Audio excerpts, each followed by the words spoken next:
Sejam bem-vindos a mais uma palestra na Fraternal. Hoje recebendo o palestrante Eduardo Genelli, com o tema Allan Kardec, Vida e Obra. Rádio e TV Fraternal sempre em sintonia com você.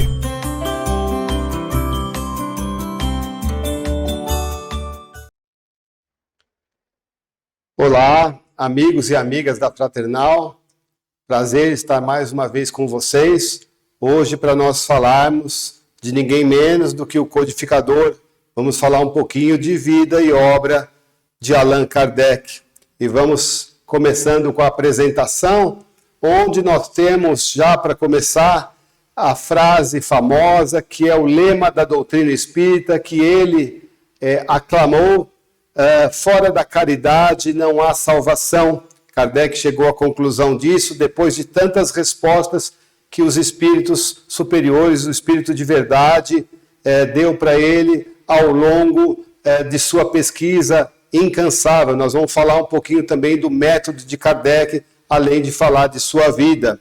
Vamos começando pelo seu nascimento em 3 de outubro de 1804. Nascia então em Lyon, na França, esse nosso grande amigo que ajudou bastante a humanidade, até hoje vem ajudando com a sua obra, com a sua coleção de livros maravilhosos que trouxe para a humanidade toda, nascendo em Lyon, na França, como eu disse. Para quem não está muito habituado com as regiões francesas, nós temos Paris lá ao norte, a capital, e nós temos Lyon bem mais ao sul, bastante distante de Paris. Esta é a terra de Allan Kardec. Então, se nós fizermos uma aproximação no mapa, nós vamos ver que Lyon está muito próximo dessa outra cidade, Bourg-en-Bresse, que é onde viveu o menino Allan Kardec. E nós vamos falar sobre isso um pouquinho agora. Aproximando ainda um pouco mais, nós temos aí a cidade de Lyon, mas temos o destaque dessa outra cidade que é colada a Lyon, Bourg-en-Bresse, que nós vamos entender o porquê da importância dessa cidade, do menino que é de Lyon. Vejam que interessante, né? É muito interessante, porque Allan Kardec, para aquilo que estava programado dentro do seu planejamento reencarnatório, foi necessário que ele nascesse numa família que tivesse condições. Nós temos aí a figura de Chico Xavier, de Valdo e outros que a gente fala tanto, que nasceram em famílias bem mais simples, famílias humildes, famílias que atravessavam, inclusive, muita dificuldade material. Não foi o caso de Allan Kardec. Ele acabou nascendo numa família com uma grande estrutura, as pessoas tinham estudo, as pessoas tinham posses e as pessoas moravam muito bem. Vejam só, nesta outra cidade próxima a Lyon, a casa da avó materna, onde Kardec foi passar a sua infância. É uma casa grande, totalmente diferente daquilo que a gente está acostumado a ver com outros ícones aí do espiritismo, né? Casa com 3 pavimentos, grandes pátios, cercanias, enfim, toda uma casa com muito luxo. E ele nasceu numa antiga família católica, né? Com tradição em magistratura e advocacia. Percebam que todas as pessoas antes dele tinham bastante estudo. E aos 14 anos, aquele menino Rivail já ensinava os colegas menos adiantados, fazendo aí apresentações em cursos gratuitos que ele mesmo organizava. Já se via aí um menino bem adiantado em relação a essa questão com os amigos. Logo depois, passando rapidamente, nós temos aquele menino que tinha muita condição socioeconômica, indo estudar no país da Suíça, mais precisamente no castelo de Yverdon, onde havia já um precursor de tudo aquilo que nós vamos falar de Kardec, que era o senhor Pestalozzi. Quem é da área de ensino certamente aprendeu bastante sobre Jean Piaget, Pestalozzi e outros que marcaram seus métodos, valem até hoje os ensinamentos que eles trouxeram nos ensinos. E Kardec, na verdade, o menino Rivail, tinha 10 anos quando foi matriculado nesta escola. E lá ele passou um bom tempo estudando, né? Então, até os 18 anos dele, bacharelou-se em Ciências e Letras, também estudou Ciências e Filosofia. Isso não é muito comum para um jovem daquela época, mas ele teve esse contato todo, mas principalmente, né, um ativo propagador do método de Pestalozzi, que a gente vai apenas dar uma citada para entender depois por que Kardec trouxe isso para a nossa doutrina espírita. Então ele ficou de 1835 a 1840 lá na escola no período anterior e fazendo cursos gratuitos de Química, Física, Anatomia, enfim, Astronomia. Percebam que é um espírito bastante adiantado, porque ele tinha muitos conhecimentos em vários campos das ciências. Isso é natural de espíritos muito adiantados. Nós temos aí agora algumas imagens, né? Na época dele não tinha a questão da fotografia desenvolvida, mas nós temos imagens do menino Rivail, depois do jovem Rivail, né? E aqui nós temos uma imagem um pouco distorcida, mas é uma imagem dele aí por volta dos seus 24 anos. Nesta idade, ele já fez um trabalho muito grande sobre educação pública na França. Nós vamos falar um pouco de Kardec, mas nós temos que lembrar que ele teve uma vida na educação pública antes de se tornar aquele que nós conhecemos como Allan Kardec. O professor Rivail, primeiro aluno, discípulo de Pestalozzi, e depois professor Rivail, trabalhou por quase 30 anos na educação pública na França, enfim, desenvolvendo tudo isso, criando uma condição de bastante moral e de bastante respeito dentro da França. Ele era bastante conhecido por todos esses estudos que ele trouxe, pelos cursos que ele ministrou, e isso não tinha ainda a história do Espiritismo em sua vida. Então ele fez esse plano para a melhoria da educação pública na França. E tem uma frase dele que está em destaque: todo mundo fala da importância da educação, mas para a maioria esta palavra tem um significado extremamente vago, porque poucas pessoas chegam a fazer uma ideia precisa de tudo o que ela abarca. Veja que com apenas 24 anos de idade, ele tinha toda essa consciência das questões de educação, aprendida com o mestre Pestalozzi. Está aí em destaque quem foi Pestalozzi, né? Um dos pais, aí, um dos grandes pioneiros da pedagogia moderna. Nós não vamos dissecar aqui a vida de Pestalozzi, que nós não temos tempo para isso, mas nós vamos fazer o link entre o que Pestalozzi criou e o que Kardec depois, posteriormente, deu sequência. Pestalozzi tinha muita afeição com seus meninos, com as suas crianças que ficavam aos cuidados dele para estudar. Sempre houve pinturas que retratassem Pestalozzi e os órfãos, né? Os meninos que estudavam em seu castelo, que ele acolhia bastante. Tem aí a foto dele com o menino Rivail, um homem muito amoroso, além de todo aquele conhecimento de pedagogia que ele possuía.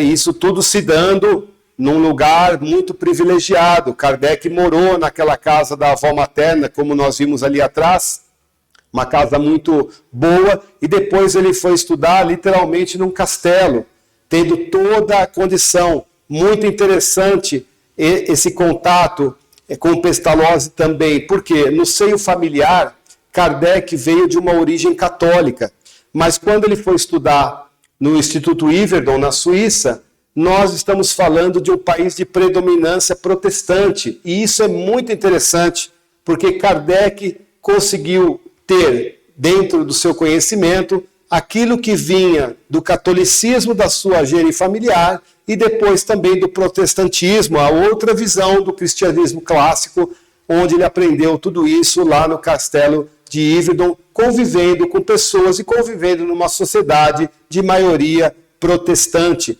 Temos aí mais fotos do castelo que está lá até hoje, né, que serviu muito tempo para que Pestalozzi formasse crianças, formasse jovens com bastante conhecimento, e esses jovens partiram para o mundo. Pestalozzi é bastante venerado na Europa, principalmente na Suíça. Temos aí memorial em nome dele, estátuas, enfim, né, pinturas que foram feitas em prol dele, onde ele desenvolveu um método com ideias pedagógicas, isso de vanguarda para a época. E para resumir, realmente um grande resumo mesmo, né, para poder apenas citar, nós tínhamos até Pestalozzi e também até Jean Piaget um conceito antigo de educação. E ele trouxe um conceito novo de educação. Então, antigamente, antes deles, pretendia-se munir as crianças de conhecimento. E, no caso de Pestalozzi, as crianças tinham que ter conhecimento das coisas da natureza, dos fenômenos naturais. Olha aí já nascendo alguma coisa que a gente vai ver depois que Kardec usou no Espiritismo. E antigamente também havia a memória e pela exposição das regras, o famoso decorar, enquanto que Pestalozzi colocou tudo isso através de experiências, a exercitação com materiais adequados. Perceba que é um antigo conceito de educação versus um novo conceito de educação trazido na escola de Yvetot, simplesmente por Pestalozzi.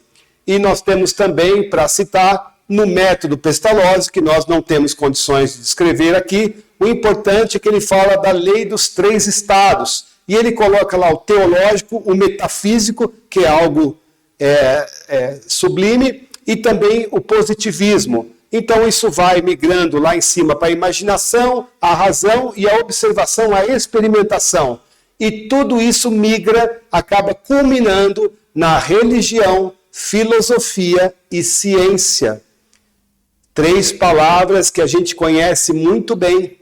Quem gosta de aprender, quem quiser ter algum conhecimento maior sobre esse cérebro pioneiro da educação e da pedagogia, pode ler esse livro de Walter Oliveira Salles, Pestalozzi, Um Romance Pedagógico. É um livro muito bonito que conta muito da vida de Pestalozzi e do seu método. Mas esse seu método teve uma passagem de bastão, e o nosso amigo Pestalozzi, que ensinou muito bem o menino Rivail, que depois se tornou Allan Kardec, e Kardec trouxe daquilo que nós explicamos antes, do método Pestalozzi, acabou trazendo posteriormente, como todos vocês sabem, o tríplice aspecto da doutrina espírita, onde nós temos ciência, filosofia e religião trabalhando simultaneamente na doutrina espírita. Muito interessante essa ponte que Pestalozzi fez para que Kardec pudesse, neste aprendizado, trazer isso para a doutrina espírita. Fazendo uma citação muito bacana, Pestalozzi influenciou não só Allan Kardec, mas outras pessoas no mundo. Nós temos, desde lá dos anos 40, em São Paulo, o Instituto Pestalozzi de São Paulo foi fundado por esse senhor, Tomás Novellino. Lá nos anos 40, ele fundou em São Paulo um educandário Pestalozzi nos moldes de Yvetot. Esse senhor que eu mostrei da foto, ele é um dos meninos do Lar Anália Franco, aquela grande professora, uma das pioneiras da educação, realmente uma pessoa de referência, que formou muitas crianças numa São Paulo ainda bastante difícil, onde só famílias ricas tinham acesso à educação. Então a gente faz aqui uma justa homenagem ao que Pestalozzi fez por Allan Kardec, mas também por outras pessoas que conseguiram levar todo esse conhecimento adiante, e nós temos muita coisa que nós precisamos agradecer, que nasceu lá com Pestalozzi e veio através da doutrina espírita, através de Allan Kardec para a doutrina espírita, ou através de outras pessoas, como por exemplo no educandário Anália Franco, e depois também nos outros educandários, sempre no método Pestalozzi. Nossa homenagem, nosso agradecimento àquele que trouxe para o menino Rivail, para depois Allan Kardec, o seu método maravilhoso. Como não conhecemos a Anália Franco, um dia, quem sabe, a gente combina de estarmos juntos aqui para falar dessa grande mulher, dessa grande professora, que trouxe muita coisa boa para São Paulo e para o nosso Brasil. Então, nós tivemos aí, durante 30 anos, como eu disse, de 1819 a 1850, ou seja, o menino Rivail estava lá entre seus 15 e 46 anos de idade, já um homem maduro, ele estava lá na figura do Rivail, trabalhando com muitas crianças e jovens parisienses. Então nós não devemos conhecer Kardec como sendo o primeiro dia de trabalho dele, enfrentando a doutrina espírita, esclarecendo a doutrina espírita, não. A jornada dele é muito parecida com o que aconteceu com Bezerra de Menezes. Foi lá por volta dos 50 e poucos anos que Bezerra teve o primeiro contato com a doutrina. Kardec, a mesma coisa. Então, trabalhou-se muito. E todo esse trabalho, por 3 décadas, surtiu efeito, porque ele acabou tendo bastante reconhecimento por todos esses trabalhos, ensinando sobre a paciência, a abnegação, o próprio trabalho, a observação, a força de vontade e o amor às boas causas. Tudo isso que ele iria usar depois do Espiritismo, mas antes do Espiritismo, todos esses conceitos de moralidade já estavam fundamentados no seu trabalho de pedagogia moderna, dando sequência às questões de Pestalozzi. Então, Allan Kardec coloca na questão da educação, a educação, se bem compreendida, é a chave do progresso moral. Isso ele traz lá antes das questões espíritas. Mas o mundo estava passando por transformações e a espiritualidade estava mandando recados das coisas espirituais, porque já existiam irmãos e irmãs encarnadas que viriam a fazer um trabalho para chegar à terceira revelação, o Consolador prometido por Jesus, que é o Espiritismo. Então começaram a surgir vários fenômenos em vários lugares do mundo, como, por exemplo, as irmãs Fox nos Estados Unidos. Nós temos vários, os irmãos Davenport também nos Estados Unidos, mas na Europa, num lugar onde Kardec estava vivendo, o professor Rivail, com toda a sua fama, toda a sua moral, diante de 3 décadas de trabalho na educação na França, começaram a surgir esses fenômenos das mesas girantes. E o que chamou a atenção desse professor, que era pedagogo, era cientista e tinha todo um método de observação para fazer. Então, em 1854, ele ouviu falar pela primeira vez dessas mesas girantes. Mas somente no ano seguinte, em 1855, percebam que ele já tem ali seus 50 anos, iniciou as investigações e a sua participação nas sessões. Antes disso, ele era até cético, mas depois, vendo a repetição dos fenômenos e imaginando que poderia ter alguma coisa inteligente por detrás, que não era o charlatanismo, ele se aprofundou como pedagogo, como cientista, com o método de pesquisa que ele tinha para poder fazer isso. E durante essas comunicações, das participações dele, ele teve acesso à psicografia, tendo contato com um espírito familiar que começou a orientar os trabalhos. Outro privilégio, devido à sua moral, o professor Rivail começou a estudar os fenômenos espirituais na Sociedade Parisiense de Estudos Espíritas. Evidentemente que ainda não tinha esse nome, mas é esse Palácio Real, Palais Royal, como falam os franceses, um dos mais importantes edifícios históricos de Paris, situado ao lado aí norte do Louvre. Então, nesse ambiente onde era muito requintado e propício para ocorrer as coisas, foi posteriormente colocado lá a primeira sede da Sociedade Parisiense de Estudos Espíritas, depois de muito tempo do professor Rivail trabalhando em prol disso. E ali também, curiosamente, foi o local de lançamento de O Livro dos Espíritos. Nós temos isso, por isso que, inclusive, o dia 1º de abril de 1858 é quando nós temos aí a fundação dessa sociedade, justamente quando Kardec lança, depois de muito tempo de pesquisa, O Livro dos Espíritos. Está aí toda a ambiência que existia naquele lugar onde as comunicações se davam e a espiritualidade ali comandando tudo, o telefone toca de lá para cá, como dizia Chico Xavier, e os médiuns ali trabalhando na mesa, muita gente dando sustentação, um ambiente sério e a espiritualidade toda ali mandando os recados, mandando as mensagens através dos médios, onde Kardec coletava tudo isso. Então, teve essa missão, realmente, o professor Rivail, Allan Kardec, de trazer toda esta codificação para nós. E ele começou a vivenciar isso, e de maneira constante, e a sua vida não foi fácil por causa disso.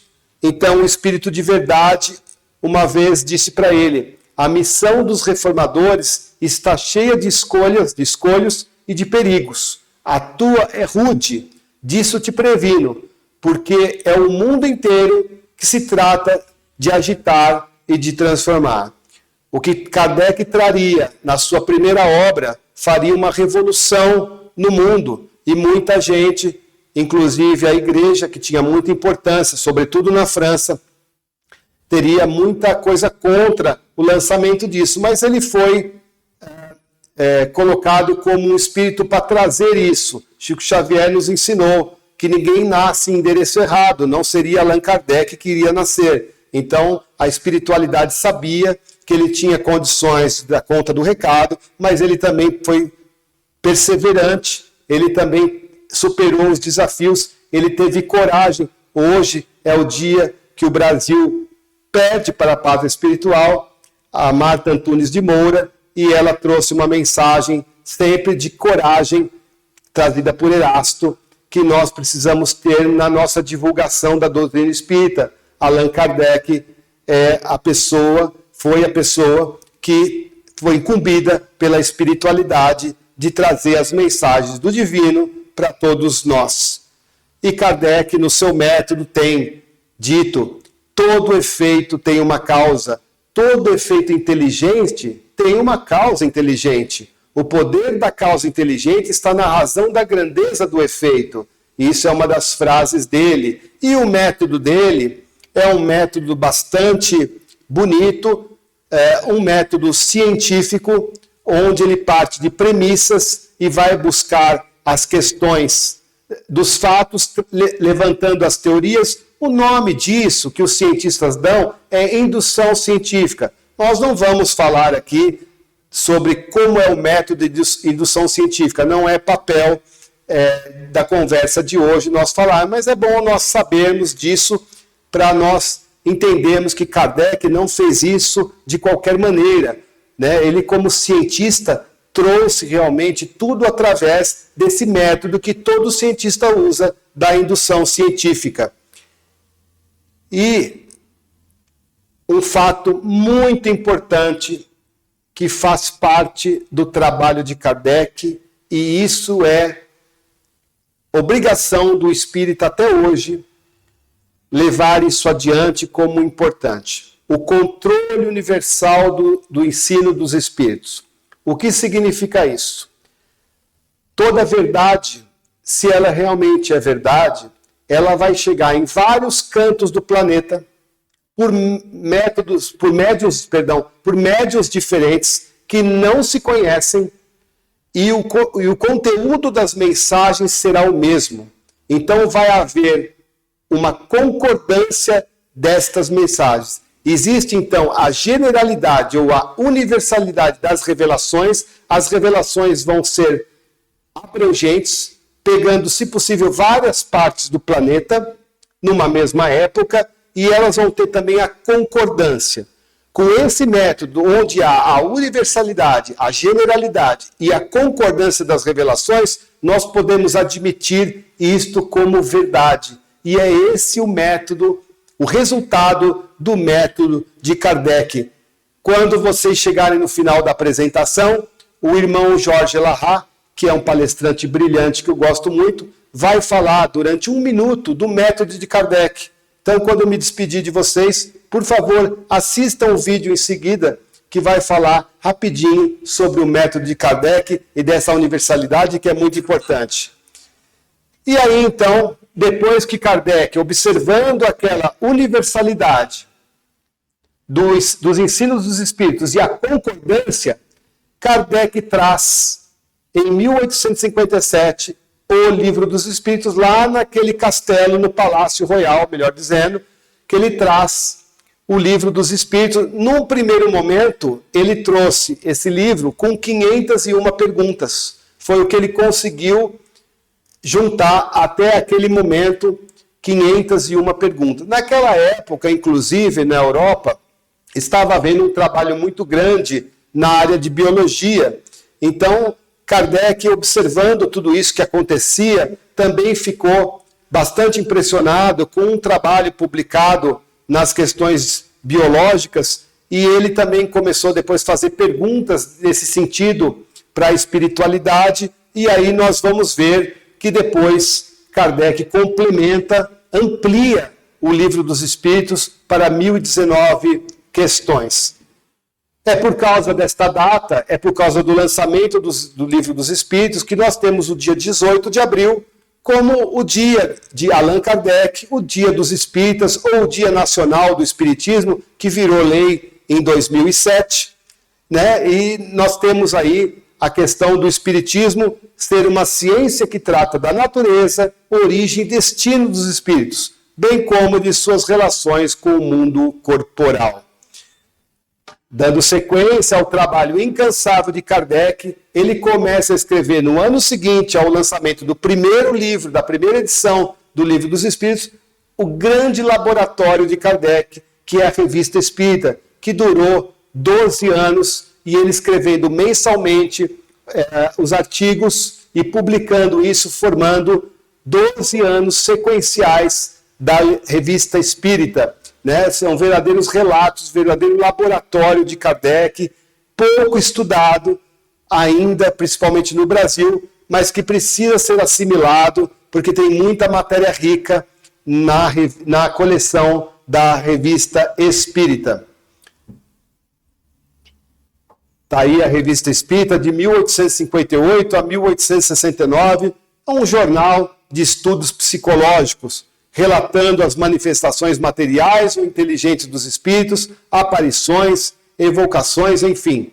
Um grande material que nós temos registrado, além da obra da codificação do Pentateuco kardeciano, nós temos também a coleção da Revista Espírita.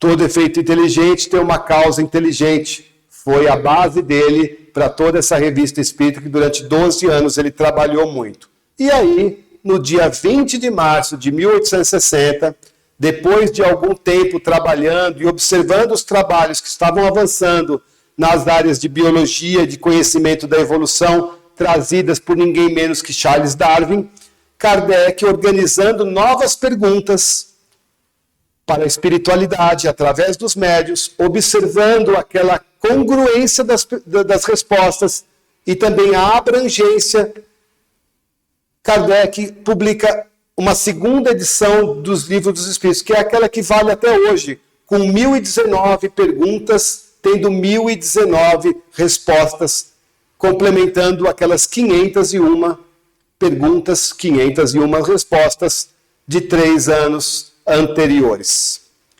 E depois disso, como vocês sabem, ele complementa isso, fazendo uma explosão do Livro dos Espíritos, lançando sequencialmente o Livro dos Médiuns em 1861, o Evangelho segundo o Espiritismo em 64, o Céu e o Inferno, que trata da justiça divina, em 65, e a Gênese, que trata dos fenômenos, dos milagres e as predições segundo o Espiritismo, no ano de 1968, trazendo aí a coleção do Pentateuco kardeciano, que é conhecido por todos nós, e a orientação tanto da FEB como das federações estaduais, como sendo o mínimo de obras que nós precisamos conhecer como espíritas para podermos prosseguir aí os nossos estudos. É muito importante que você não aprenda espiritismo lendo as obras de André Luiz, com todo o respeito a que Chico Xavier trouxe. As obras são complementares, e complementar não é contradizer, elas complementam a obra de Kardec, mas o espírita aprende espiritismo lendo a obra da codificação. Conhecendo e estudando a obra da codificação, depois ele complementa com as informações trazidas por vários médios, como Chico Xavier, Divaldo Franco, temos aí Joana de Ângeles, trazendo muitas coisas das questões psicológicas, e muitos outros médios que trouxeram, através de espíritos muito bons, obras complementares. Mas a base espírita continua sendo o Pentateuco kardeciano, que é muito importante, e, se possível, uma atençãozinha naquela coleção da Revista Espírita, que é maravilhosa. E aí, com todo esse Pentateuco disponível, com o Espiritismo, a humanidade deve entrar em uma nova fase, a do progresso moral, que é sua consequência inevitável.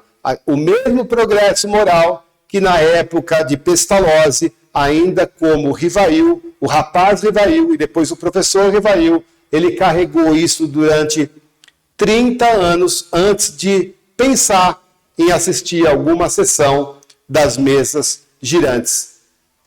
Para complementar, depois disso, ainda Kardec teve a questão aí do catálogo racional, onde ele organiza de uma forma muito sistemática e sistematizada, principalmente, as questões das obras espíritas. Vale muito a pena dar uma observada.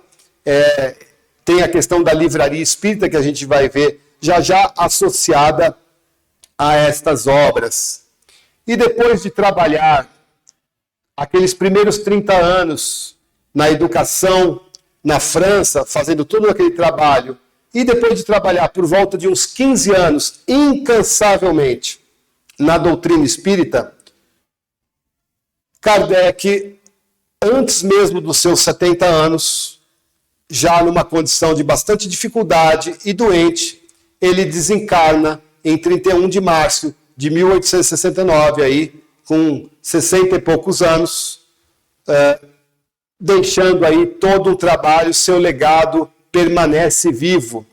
Nesse cemitério de Paris, não é em Lyon, é em Paris, está a sepultura de Allan Kardec, que é muito visitada, sempre tem flores lá, e no ápice desta sepultura, desse monumento, pequeno monumento, jazigo dele, tem o busto dele ali dentro, dá para ver, e no alto está escrito em francês, que está aqui embaixo em francês, e a tradução em português: nascer, morrer, renascer ainda e progredir sempre. Tal é a lei. Allan Kardec deixou este conhecimento espírita registrado justamente por atender à universalidade, à generalidade e à concordância dos ensinos dos espíritos. No seu discurso, no seu sepultamento, na despedida a Kardec, tivemos o discurso de um dos grandes amigos dele nos trabalhos espíritas. Nós vamos falar um pouquinho das pessoas que ajudaram Allan Kardec. Nós temos aí o astrônomo Camille Flammarion, um grande cientista que fez um pronunciamento no túmulo de Kardec diante das pessoas que estavam lá. Ele ainda qualificou Allan Kardec como o bom senso encarnado, pelo seu método, pela sua organização, pela sua forma de escrever todo o seu trabalho incansável durante 15 anos. E ele faz aí uma bela declaração ao amigo Kardec: foste o primeiro, ó mestre e amigo, foste o primeiro a dar, desde o início da minha carreira astronômica, testemunho de viva simpatia às minhas deduções relativas à existência das humanidades celestes. Camille Flammarion trabalhou muito com a questão da pluralidade dos mundos habitados. E outra coisa muito bacana de Allan Kardec: todo mundo que teve acesso a Allan Kardec, ele também prestou muita atenção, deu muito atenção aos trabalhos dos cientistas, e nós devemos muito isso. E ao final, Camille Flammarion, certamente emocionado, disse: até breve, meu caro Allan Kardec, até breve. Então, nós temos na vida de Kardec simplesmente um homem completo, que fez de todo o seu trabalho um trabalho que atravessa os tempos, um trabalho que ainda se considera atualizado. Ele questionou, ele desafiou, ele escreveu, ele abriu caminho. Kardec não era um homem do século XIX, era um espírito à frente de todos os tempos, inclusive desse nosso. Kardec não morreu, está vivo em cada pergunta que ainda fazemos, em cada dor que busca sentido, em cada livro que ilumina sem impor, em cada verdade que liberta, e onde há leitura com propósito, há presença a Kardec. Tudo isso devido ao grande trabalho que ele fez. E Allan Kardec, a doutrina espírita, é a força que impulsiona, energia que eleva, a luz que transforma. Graças a ele, Allan Kardec, recebemos a mensagem espírita em sua pureza, aquela vindo dos espíritos superiores, convidando-nos ao progresso e à renovação interior. Allan Kardec nos inspira a estudar, refletir e praticar o amor ao próximo. Desconfiai de todos que pretendem deter o monopólio exclusivo da verdade. Olha a humildade desse nosso amigo, que tem mais algumas frases que eu peço paciência para vocês, para eu poder citar só algumas de tantas frases que ele deixou. Aqui tem muito poucas frases perto daquelas que ele já produziu. O egoísmo é a fonte de todos os vícios, como a caridade é a fonte de todas as virtudes. O sinal mais característico da imperfeição do homem é o seu interesse pessoal. O esquecimento das ofensas é próprio da alma elevada, que paira acima dos golpes que lhe possam desferir. Nunca haja por impulso de uma raiva. Ela nos leva a fazer coisas das quais iremos realmente nos arrepender. Os espíritos protetores nos ajudam com seus conselhos, através da voz da consciência, que fazem falar em nosso íntimo. Mas como nem sempre lhes damos a necessária importância, oferecem-nos outros mais diretos, servindo-se das pessoas que nos cercam. Estude a si mesmo, observando que o autoconhecimento traz humildade, e sem humildade é impossível ser feliz. A nossa felicidade será naturalmente proporcional em relação à felicidade que fizermos para os outros. A própria felicidade depende das qualidades próprias do indivíduo e não do estado material do meio em que ele se acha. Os homens semeiam na terra o que colherão na vida espiritual, os frutos da sua coragem ou da sua fraqueza. O homem é, assim, árbitro constante de sua própria sorte. Ele pode aliviar o seu suplício ou prolongá-lo indefinidamente. Sua felicidade ou sua desgraça depende da sua vontade de fazer o bem. Reconhece-se o verdadeiro espírito por sua transformação moral e pelos esforços que faz para dominar ou para domar as suas más inclinações. Fé inabalável é só a que pode encarar frente a frente a razão em todas as épocas da humanidade. Não são os laços de consanguinidade os verdadeiros laços de família, e sim os da simpatia e das comunhões, da comunhão de ideias, os quais prendem os espíritos antes, durante e depois de suas encarnações.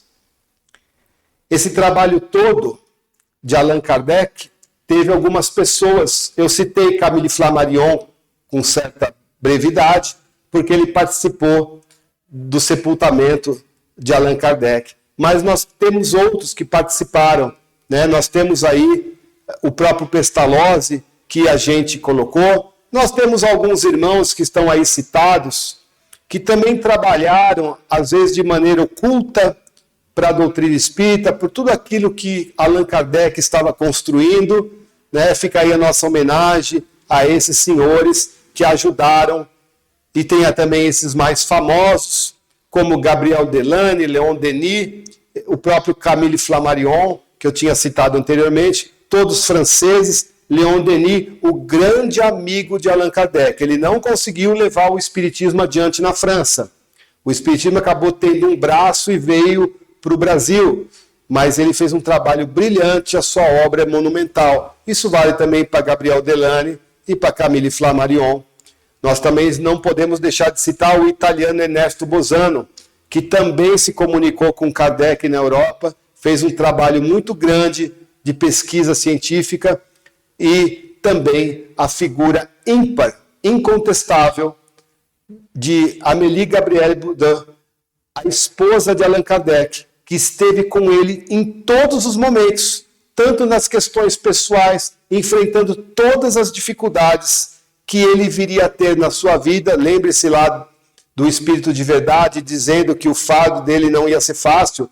Ela segurou a peteca, como se diz o português bem claro aí, ela segurou o rojão e sustentou as questões emocionais, aí, as questões da casa, junto ao marido, fazendo um grande trabalho. Essa também professora e artista plástica que foi casada com ele de 1832 até a desencarnação do seu querido marido. Nós devemos muito à senhora Kardec.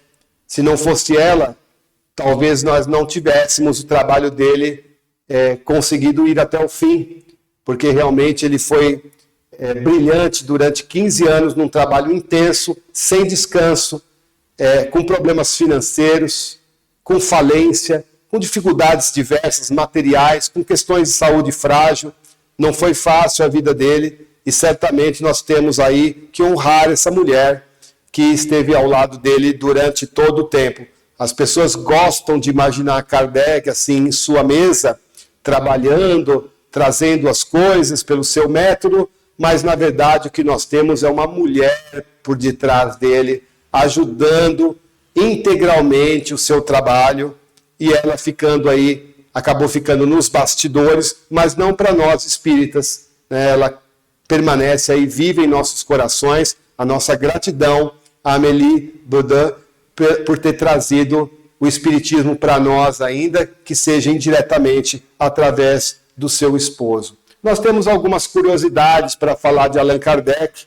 Ele é tão diferente que em vários momentos da vida, e em vários documentos, ele assinava ou tinha o documento de maneira diferente, literalmente diferente.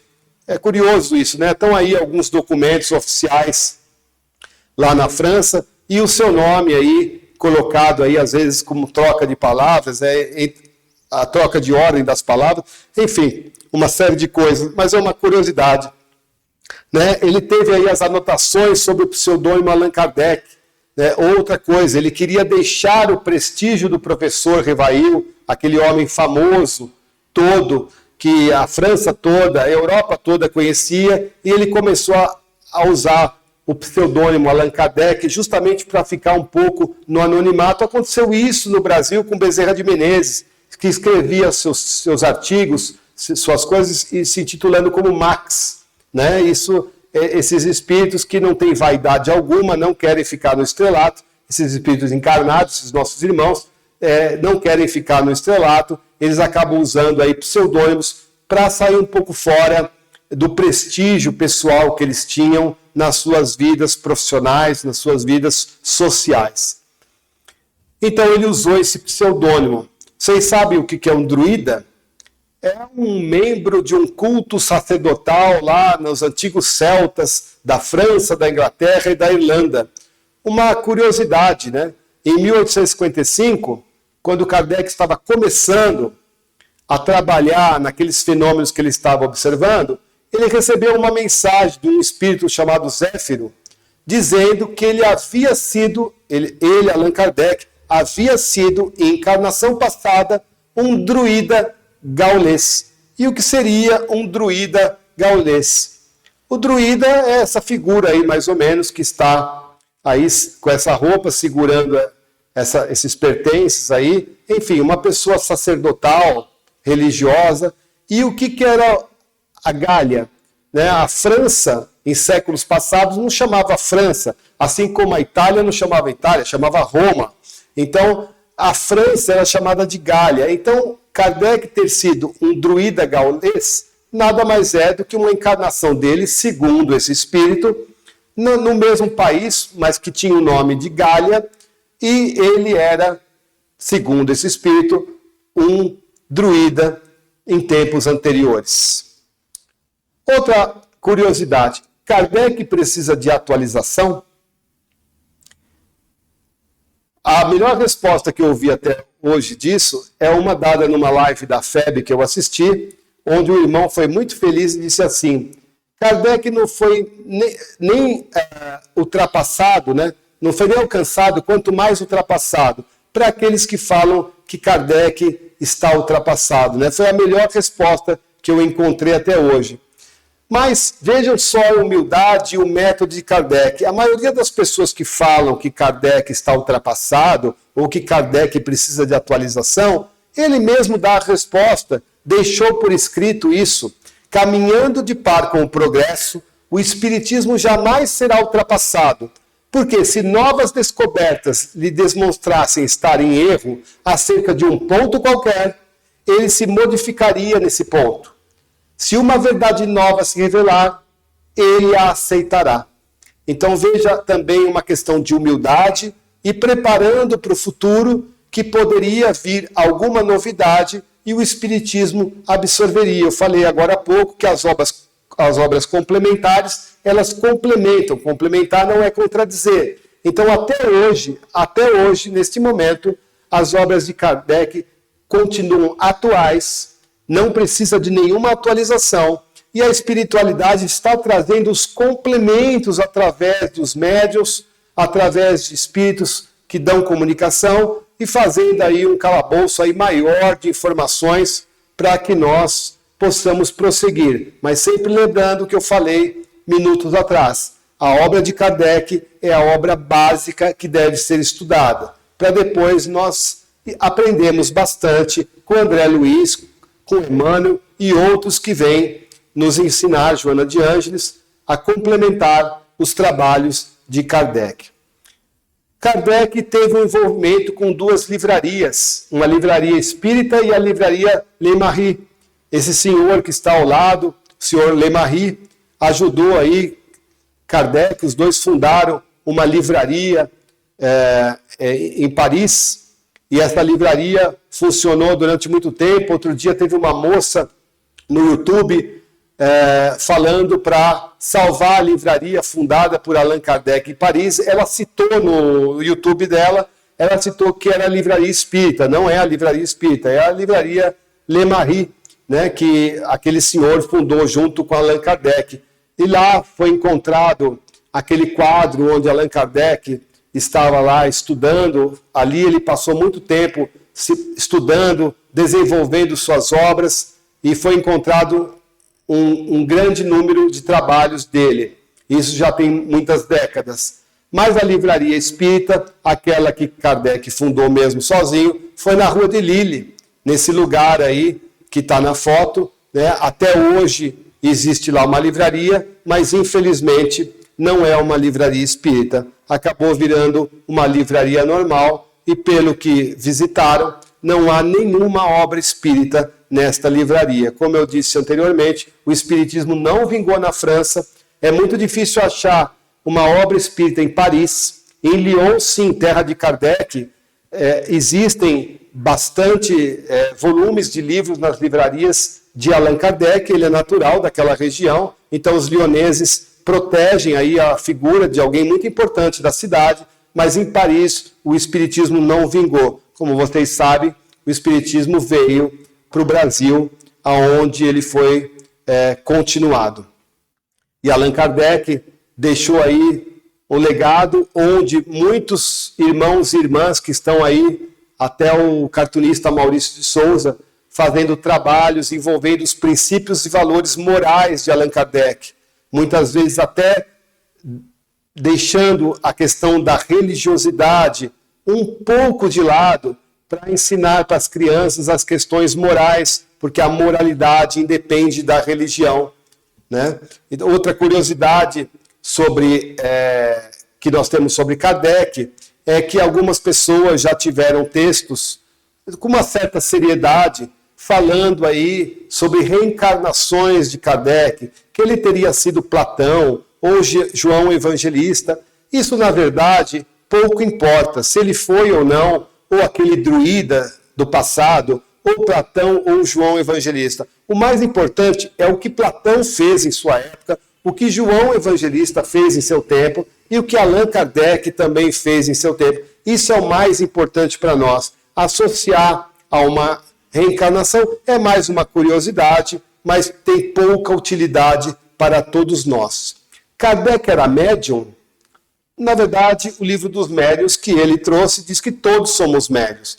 Mas, na verdade, a pergunta que se refere a se ele era um médium ostensivo. Aquele médium tem alguma faculdade que exacerba, como a psicofonia, a psicografia, não. Kardec não. Kardec tinha, certamente, uma mediunidade intuitiva e de inspiração, certamente. Mas Kardec não era médium ostensivo. Ele usava de médiuns que tinham, sim, ostensividade para fazer um trabalho. E isso ficou muito bom, porque, na verdade, as mensagens vinham através desses médiuns, trazido pela espiritualidade, naquela generalização do conhecimento dos espíritos e da concordância, e ele, Kardec, ficava ali observando como um grande cientista, como um grande pedagogo, como um grande professor, reunindo, coletando todas essas informações que viam, inclusive, em outras letras, em outras línguas. Kardec era poliglota e tudo isso ele fazia, mas a comunicação não se dava através dele. Isso foi muito bom para que a doutrina espírita, inclusive, ganhasse um pouco mais de credibilidade. Certamente, se as mensagens viessem através dele, muitos criticariam, dizendo se passar por charlatanismo, onde, na verdade, nunca existiu isso. Nós temos muita gratidão a Kardec, vamos ser gratos durante muito tempo ainda a Kardec. Mas nós não podemos confundir a genialidade do homem com a divindade. A genialidade, vários homens e mulheres tiveram. Nós temos Albert Einstein, por exemplo, na ciência, e nós temos a genialidade de Allan Kardec. Ele realmente foi gênio em formular, através do método que ele aprendeu lá com Pestalozzi, uma sequência de perguntas invejável. É impressionante a didática de Kardec. Ele foi perfeito. Um verdadeiro cientista, pedagogo, professor. Ficaríamos aqui horas falando da importância do seu método, do seu trabalho. Mas isso é a genialidade do homem. A grandeza do Espiritismo não está no conteúdo das perguntas de Kardec, que são brilhantes. A grandeza do Espiritismo está no conjunto das respostas dos espíritos superiores, do Espírito de verdade, que traz a mensagem divina para toda a humanidade. Então, com todo respeito ao nosso querido Allan Kardec, nós não somos kardecistas, nós somos espíritas. E não existe espírita kardecista e espírita que não seja kardecista. Nós simplesmente somos espíritas. Os mais antigos gostavam de usar o termo espiritista, que também foi usado durante muito tempo. Mas nós somos espíritas e não kardecistas.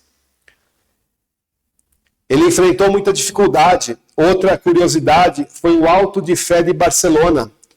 Há um pouco mais de 160 anos, quando ele lançou o Livro dos Espíritos, e esse Livro dos Espíritos migrou para vários países da Europa, um deles foi a Espanha, um país absolutamente católico, e a igreja estava ali presente também de maneira bastante ostensiva. E naquela região, pessoas acabaram fazendo aí uma queima de 300 exemplares dos Livros dos Espíritos. Queimaram todos aqueles exemplares e boa parte da população acabou assistindo aquilo. E acabou tendo um efeito ao contrário da intenção daqueles religiosos do catolicismo. Aqui nós não estamos falando da Igreja Católica, nós estamos falando de alguns atos de líderes, de pessoas que estavam liderando as igrejas católicas que acabaram cometendo aquele ato. E Kardec disse assim: espíritas de todos os países, não esqueçais esta data, 9 de outubro de 1861. Será marcada pelos fastos do Espiritismo. Que ela seja para nós um dia de festa e não de luto, porque é a garantia de vosso próximo triunfo. podem queimar os livros, mas não se queimam ideias. As chamas das fogueiras superexcitam-nas, em vez de abafá-las. Ao invés do efeito ser a perda do livro dos Espíritos, boa parte da população ficou muito curiosa em saber o que estava escrito ali. Então o efeito foi ao contrário, o contrário daquele que estava na intenção das pessoas que organizaram esta queima. Então esse ato de fé de Barcelona ficou conhecido naquela época e todo ano a gente relembra esse momento de também bastante luta daqueles que estavam divulgando o livro dos Espíritos, sendo que naquela época, todos vocês sabem, não havia a facilidade de divulgar livros como existe hoje. Está aqui de novo a frase dela. Ademais, as ideias estão no ar e não há Pirineus, que são os montes, bastante elevados para detê-las. E quando é grande e generosa uma ideia, encontra milhares de corações dispostos a almejá-la. Que importância é isso, né? A espiritualidade trabalhando, mesmo naquele ato de fé de Barcelona. O único meio de matar o espiritismo é dar algo de melhor, de mais consolador, que explique mais e que mais satisfaça. E é o que ninguém ainda fez. Esse ainda de Kardec mostra, inclusive, uma brecha que ele deixa para o futuro. Porque o Espiritismo se considera, sim, o Consolador prometido por Jesus, a terceira revelação. Mas em nenhum momento, nenhum espírita, nem mesmo Allan Kardec, escreveu que o Espiritismo é a última revelação. Os homens vão precisar estar numa condição moral e intelectual superior para, quem sabe, um dia a espiritualidade nos trazer novos conhecimentos, talvez um outro consolador, talvez a quarta revelação, mas hoje, até hoje, no momento, segundo a doutrina espírita, ninguém fez ainda este trabalho. Que nós aguardemos o futuro e, por enquanto, com o material super generoso que nós temos, nós damos prosseguimento àquilo que ainda está atual e que nós podemos usar em todos os nossos dias. O Espiritismo proclama a liberdade de consciência como direito natural. Reclama-a para seus adeptos do mesmo modo que para toda a gente. O Espiritismo não é para as castas, o Espiritismo é para a humanidade, do mesmo jeito que o Evangelho de Jesus. Jesus falava por parábolas porque os homens da sua época não compreendiam. Mas para o futuro haveria maior compreensão. E tanto o Evangelho de Jesus como também o Espiritismo é para todas as classes, todas as castas, sem privilégio algum. O professor Herculano Pires, que é considerado por muitos o maior filósofo espírita do Brasil, e ele tem um apelido de ser o melhor metro que mediu Kardec, está aí a figurinha, ele segurando 1 metro, medindo Allan Kardec. Evidentemente que eles não se conheceram. O professor Herculano Pires desencarnou em 1979, mas é um grande defensor da doutrina espírita, um vulto daquele braço da doutrina espírita, do tríplice aspecto que eu falei lá atrás, da parte da filosofia. Ele diz: o Espiritismo, longe de ser uma doutrina conformista, é uma doutrina de luta. O espírita luta incessantemente, dia e noite, para superar o mundo e para superar-se a si mesmo. Nós temos aí algumas coisas finais para citar sobre a questão do racismo que envolve Kardec. Nós temos, na própria obra dele, a defesa de que isso não existe. Perante Deus, são iguais todos os homens, questão 803 do Livro dos Espíritos. Sim, todos tendem para o mesmo fim e Deus fez suas leis para todos. Então, a questão de colocar Kardec em alguma situação sobre racismo ou alguma coisa é, na verdade, uma falta de conhecimento das suas próprias obras. Senão ele cairia em contradição. Então, nós não temos nenhuma questão de Kardec relacionada ao racismo. Ou seja, muitos ataques são feitos à doutrina por pessoas que não estudam, né? Tem um irmão aí que escreveu um artigo muito bom, onde ele diz: vocês estão lutando contra um Kardec imaginário que vocês inventaram em suas cabeças. Ou seja, as pessoas não conhecem a obra de Kardec, falam que ele é ultrapassado, falam que ele é racista, mas as suas próprias obras dizem exatamente o contrário. Então, falta um pouco de estudo aí, de um pouco de humildade, para que nós possamos, como teve Gandhi, quando conheceu lá o Evangelho de Jesus e o Sermão da Montanha, ele, que era hindu, com muita humildade, disse que se sobrasse apenas o Sermão da Montanha como obra da humanidade e o resto queimasse, a sociedade, a humanidade, teria um futuro. O que é isso? É a humildade. É a humildade de alguém que não era cristão, Gandhi era hindu, mas reconheceu no Sermão da Montanha de Jesus, nas bem-aventuranças, a salvação para a humanidade. Então, as pessoas que atacam a doutrina espírita ou atacam Allan Kardec, infelizmente, talvez não todas, mas a grande maioria não tem o estudo espírita para poder falar. E isso realmente a gente precisa conversar, tratar com educação, com respeito, mas perguntar para as pessoas: você conhece a obra de Kardec? Você teve um contato? Qual o ponto que te entrou em dúvida? Isso é o mais correto nós fazermos. Que nós espíritas façamos esse trabalho, sempre respeitando o outro e sempre respeitando também a liberdade religiosa.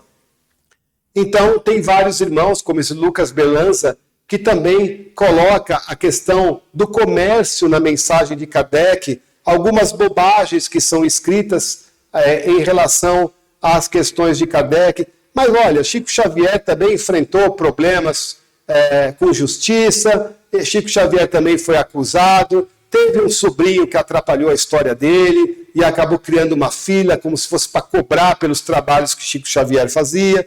Então, esses grandes homens e mulheres do Espiritismo sempre tiveram suas dificuldades, né? Então, aqui está um texto que fala sobre essa questão da defesa de Kardec sobre a questão da cobrança de alguma coisa, e isso caiu por terra porque ele sempre se defendeu muito bem. Kardec sempre alertou os espíritas sobre política, já naquela época, hein? Outra curiosidade, outra coisa muito importante, principalmente nos tempos de hoje, onde se cria algumas divisões do espiritismo que não cabe. Muitas pessoas criam o espiritismo de direita, o espiritismo de esquerda, o espiritismo de centro. O espiritismo não tem lado, o espiritismo vem de cima. As coisas trazidas pelo Espírito de Verdade, através dos médios para Allan Kardec, e ele apenas, entre aspas, codificou, é a mensagem do divino. Isso é muito elevado. As coisas mundanas, entre elas a política, que existe e é importante, nós temos que dar atenção à política, mas não se misturam com as coisas que vêm do divino. E Kardec já alertava nesse texto grande aí da Revista Espírita, aquela do laboratório que eu falei há um tempo atrás, já alertava os espíritas sobre essa questão de não se envolver em questões políticas, isso lá no século XIX. E hoje a gente ainda vê pessoas insistindo numa prática que não há miscigenação, não há mistura entre o que vem de Deus e o que os homens criam para organizar as suas sociedades. Outra coisa muito curiosa sobre Allan Kardec, ele acabou tendo muita influência lá no passado desse irmão que virou santo na Igreja Católica, por volta do ano de 900 ele viveu, e ele era o padroeiro dos padres. Ele foi muito famoso na França, São João Maria Vianney, o cura d'Ars, né, que era conhecido lá na França, ele foi muito famoso, lá fez muitos trabalhos, e Allan Kardec teve bastante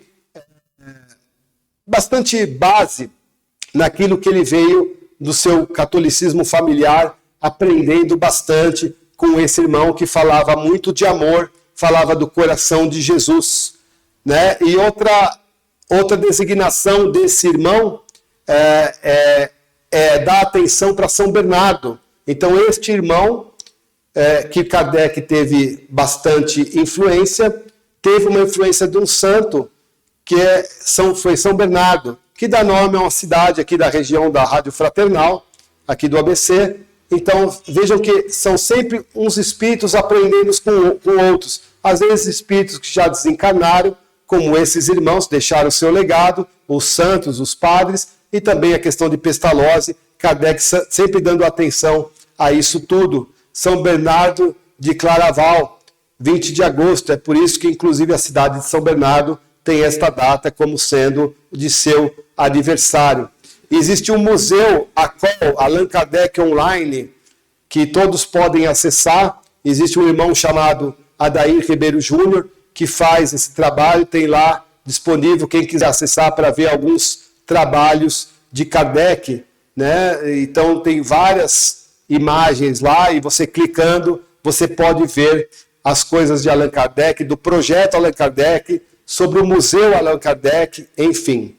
No Dia dos Professores, a gente sempre tem que citar as frases dele. A educação, se bem entendida, é a chave do progresso moral, já havia falado antes. E a educação é a arte de formar os homens, isto é, a arte de fazer eclodir neles os germes das virtudes.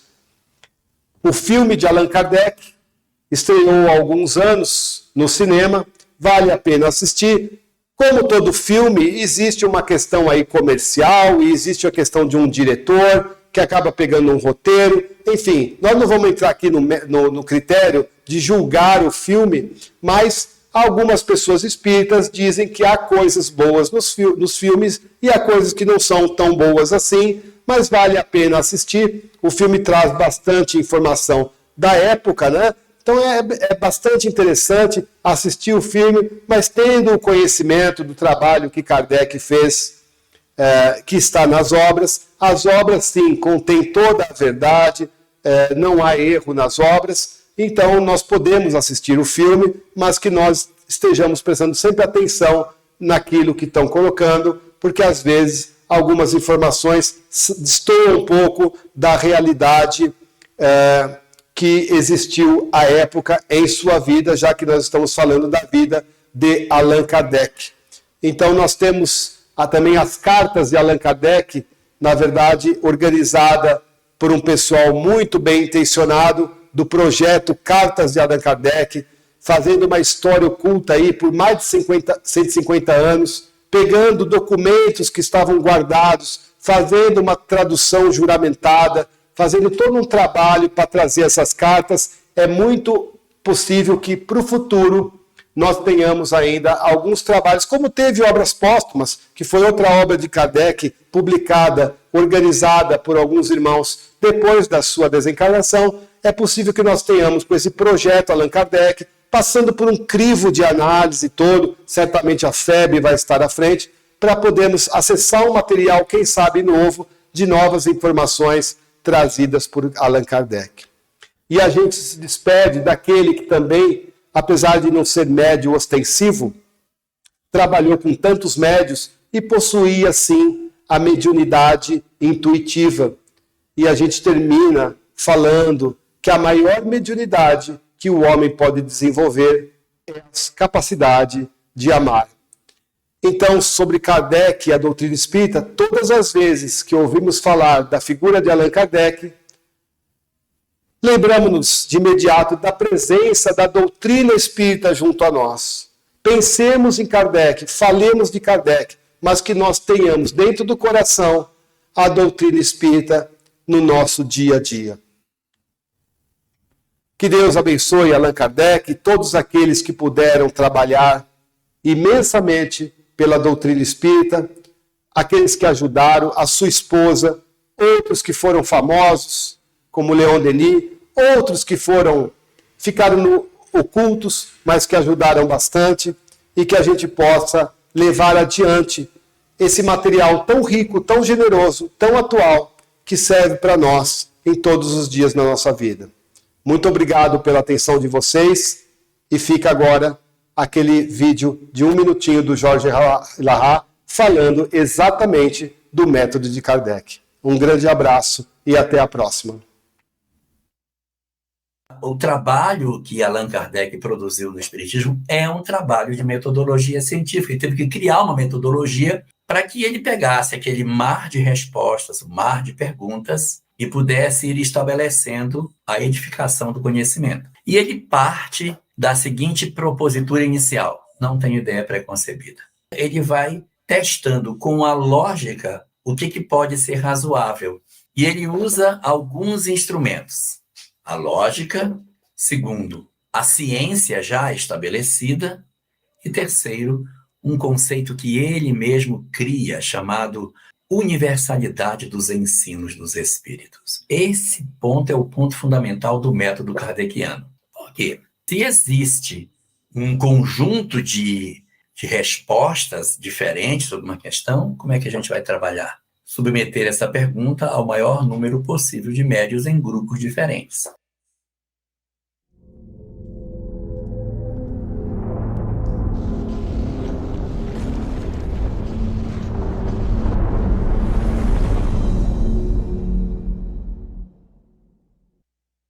Acabamos de apresentar mais um programa Palestra na Fraternal. Sempre uma palestra diferente com temas ligados à doutrina espírita. Assista pelo YouTube, pela TV Fraternal e também no Facebook.